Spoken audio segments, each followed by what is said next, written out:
Good afternoon students. आज हम आपके साथ व्याकरण पढ़ेंगे और व्याकरण में हम पढ़ेंगे रचना के आधार पे वाक्य रूपांतरण।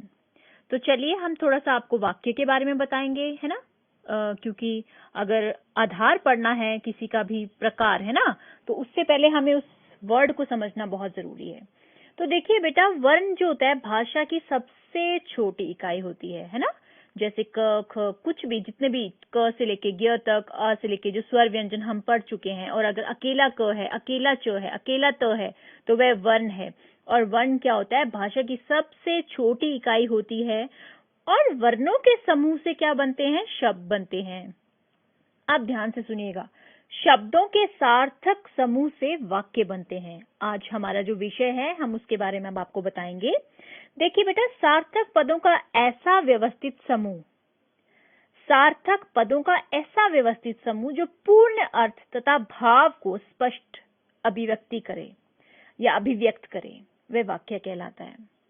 या कह लीजिए, जिस शब्द समूह से वक्ता या लेखक का पूर्ण अभिप्राय श्रोता या पाठक को समझ में आ जाए, उसे वाक्य कहते हैं। ठीक है।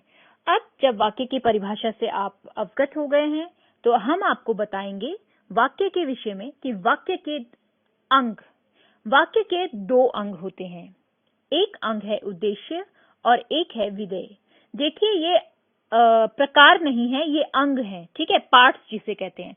तो जब भी कभी आपको क्वेश्चन आए, छोटे 1 नंबर के लिए क्वेश्चन आता है कि वाक्य के अंग कौन कौन से हैं, तो आपने जो सरल, संयुक्त या, है ना, मिश्रित वाक्य नहीं लिखना है। आपने ध्यान से देखना है क्वेश्चन क्या है।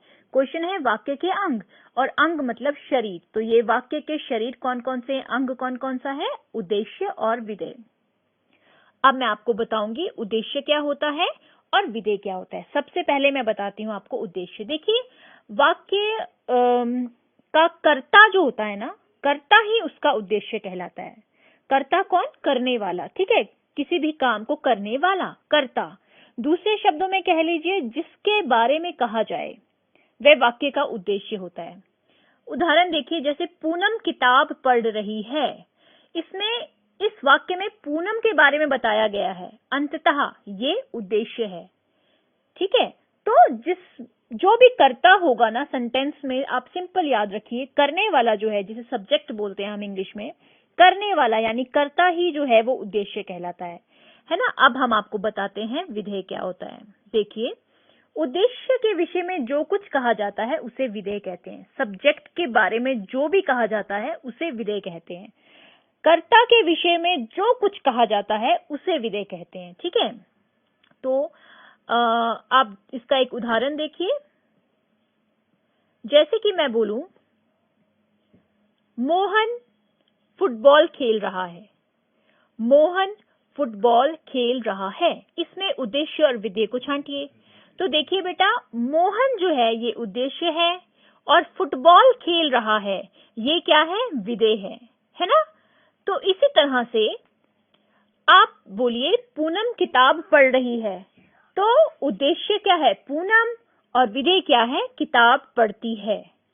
इसी तरह से मैं यदि एक और उदाहरण दूं, अलमारी में रखी सभी पुस्तकें पुरानी हो गई हैं। ध्यान से देखिए सेंटेंस को। तो इसमें हमारा उद्देश्य क्या है? अलमारी में रखी सभी पुस्तकें, क्योंकि ये हमारा कर्ता है ना। और पुरानी हो गई हैं, ये हमारा विधेय है। तो मैं इसी आशा के साथ कि आपको वाक्य के जो अंग थे, है ना, उद्देश्य और विधेय, वो समझ आया होगा। बेटा, अब हम आपके साथ बात करेंगे वाक्य के प्रकार या भेद की। Very important. आपको ये भी पता होना चाहिए कि वाक्य जो है वो 2 प्रकार के होते हैं। एक अर्थ के आधार पे वाक्य भेद, एक रचना के आधार पे वाक्य भेद। देखिए बेटा, अब हमारे सिलेबस में है रचना के आधार पे वाक्य रूपांतरण, पर मैं चाहूंगी कि आप अर्थ के आधार पे वाक्य भेद की भी पूरी नॉलेज रखें, है ना, क्योंकि 10th क्लास है, बोर्ड क्लास है, क्वेश्चन कहाँ से कैसे आता है। तो इसके लिए मैंने 9th क्लास की एक वीडियो बनाई है, उसका लिंक मैं आप लोगों के साथ शेयर करूंगी। आप उसे भी एक बार गो थ्रू जरूर करेंगे, अगर आप चाहते हैं कि आपका ऐसा कोई एरिया ना हो जहां से, है ना, कहीं नंबर छूटने की गुंजाइश हो। आप उन्हें भी रीड आउट कर लीजिएगा, एक बार उसे भी अंडरस्टैंड कर लीजिएगा। बेसिकली अब हम बात कर रहे थे वाक्य के भेद। वाक्य के दो प्रकार हैं या वाक्य के दो भेद हैं, अर्थ के आधार पे वाक्य भेद और रचना के आधार पे वाक्य भेद। अब हमारे सिलेबस में है रचना के आधार पे वाक्य के भेद। तो देखिए हम अपने सिलेबस के अकॉर्डिंगली जाते हैं। सबसे पहला जो भेद आता है वो आता है सरल वाक्य। सरल वाक्य मतलब इसके नाम से ही पता चल रहा है, सिंपल सेंटेंस। आपके सरल वाक्य यानी सिंपल सेंटेंस क्या होते हैं? जिस वाक्य में एक ही विधेय होता है उसे सरल वाक्य या साधारण वाक्य कहते हैं। इन वाक्यों में एक ही क्रिया होती है। बहुत आपने बिल्कुल याद रखना है कि जो मेन वर्ब होता है इसमें यानी मुख्य क्रिया जो होती है वो एक ही होती है, पर कर्ता जो है एक से अधिक हो सकता है। ठीक है, जैसे उदाहरण ले लीजिए, मुकेश पढ़ता है, राकेश ने भोजन किया। इसके अलावा मैं आपका और स्पष्टीकरण करूंगी। जैसे मैं बोलूं मैं समय पर विद्यालय जाती हूँ। मैं यानी उद्देश्य, सब्जेक्ट और समय पर विद्यालय जाना उसका है ना काम हो गया, विधेय हो गया। अब ध्यान से सुनिए, मैं समय पर विद्यालय जाती हूँ, मैंने कहा एक विधेय होगा और एक विधेय एक होगा। उद्देश्य कितने भी हो सकते हैं, जैसे कि मैं बोलूं सूर्या, मोहन, रीता भी विद्यालय समय पे विद्यालय जाते हैं। यानी चाहे मैं थी, अकेली मैं थी, या फिर सूर्या, मोहन, रीता वह भी विद्यालय जाते हैं। कहने का तात्पर्य ये इसीलिए उदाहरण दिया गया क्योंकि मैंने आपसे बोला कि मुख्य क्रिया एक होगी, यानी विद्यालय सभी जाएंगे, चाहे वो डिफरेंट करने वाले हों। ठीक है, कर्ता जो है एक से अधिक हो सकता है, पर जो मुख्य क्रिया होगी वो एक ही होगी। ये इसका बिल्कुल समझने का है ना, आप उदाहरण याद रखेंगे। ठीक है, तो ये बहुत अच्छा उदाहरण है। इसके साथ और इसकी इंपॉर्टेंट एक ट्रिक है कि इन वाक्यों के बीच में कोई भी योजक शब्द नहीं होता। योजक शब्द क्या होता है? जो जोड़ने वाले कंजक्शंस होते हैं, ठीक है, या जो समुच्चय बोधक अवयव होते हैं वो नहीं होते। क्योंकि, लेकिन, परंतु, जैसा तैसा, ऐसा कुछ नहीं होता। ठीक है, ये बड़े सिंपल सेंटेंस होते हैं, आप इजिली इन्हें अंडरस्टैंड कर सकते हैं। बेटा सेकंड, संयुक्त वाक्य। संयुक्त वाक्य क्या होते हैं? जिन वाक्यों में दो या दो से अधिक सरल वाक्य, सिंपल सेंटेंसेस, दो या दो से अधिक समुच्चय बोधक अवयवों से जुड़े हों उन्हें संयुक्त वाक्य कहते हैं।